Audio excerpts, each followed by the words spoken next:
The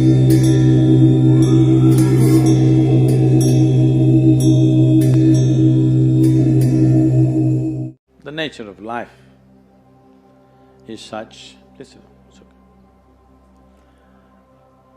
If you go outside in the garden and try to catch an ant, the BHU ant, who is born here, who's grown up here and probably he'll die here, that BHU ant, if you try to catch him, he'll say, okay, to hell with my life, okay, crush me if you want. He'll do everything to protect himself. He values his life, isn't it? Very much or no? Tiny little creature that we may not even notice, we may step on him without even seeing him, unfortunately. But he values his life immensely. Does he or no? He's got spark. But you, a human being, at least on this planet, you're the peak of evolution, physiologically at least. Yes? If other behavioral aspects, if we may have questions but physiologically at least, the most evolved creature on the planet. What the most evolved creature on the planet means is, it has the most complex neurological system and it has the highest level of cerebral capability. That means you can think, you can remember, you have memory. You have a very vivid sense of memory and a fantastic sense of imagination. An ant doesn't have such a vivid sense of memory, nor does he have any great imagination. He has some.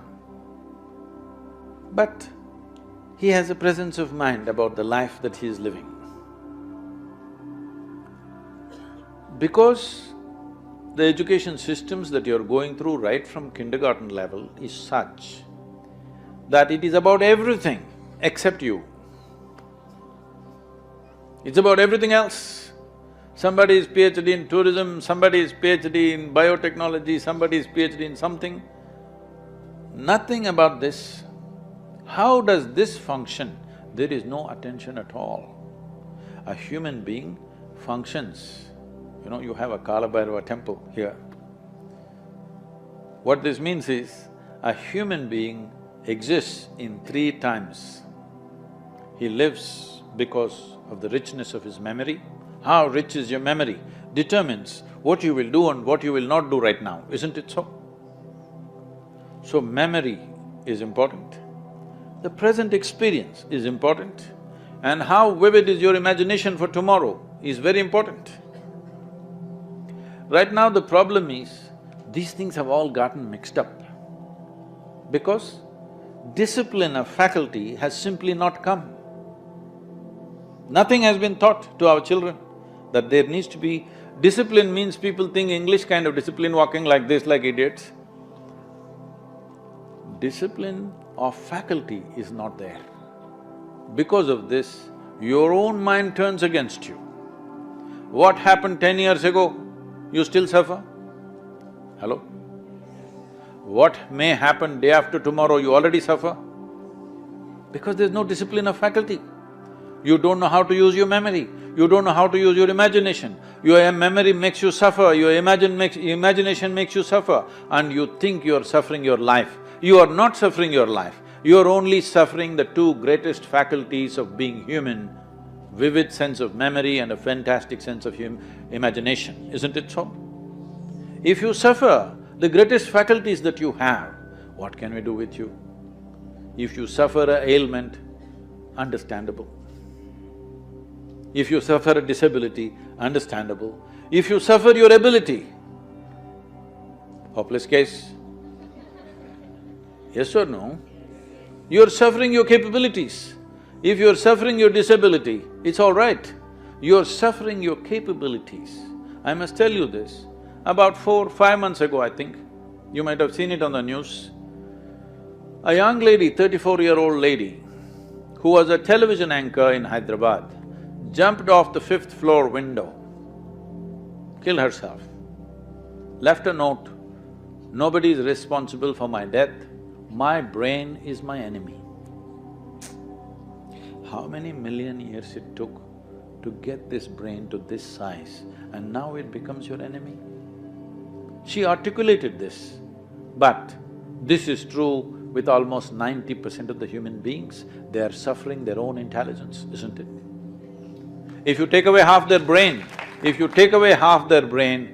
will be peaceful. Yes. And that is why a whole bunch of idiots are going about saying that the ultimate goal of life is peace of mind. Such people will only rest in peace. Now you, young man, university life, if somebody is not keying you up all the time, it could become too easy, you know.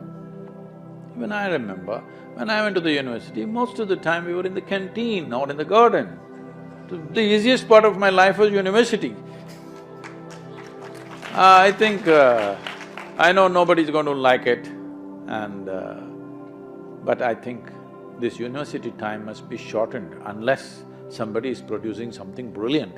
They must be chucked out within 3 to 4 years' time, everybody.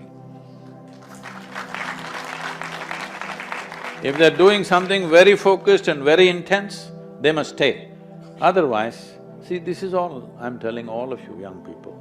Do whatever the hell you want in your life, but you must be intensely focused on something. If you're not investing in anything, your life, it will just go waste. Because as I told you in the very beginning, one basic ingredient of your life is time, and this is just going away. Already you're 2 hours closer to your grave since I came here. Yes or no? 2 hours closer to Manikarnika. Yes or no? Yes, you are not immortal. It's just a limited amount of time. Are you a precious life, I'm asking? Is your life precious to you? Yes. Then you must decide where you want to invest this life. If this is precious, if this is worthless, throw it somewhere. If this is precious, invest in something worthwhile, isn't it? So if you invest this in something worthwhile, not spark, you will be aflame all the time.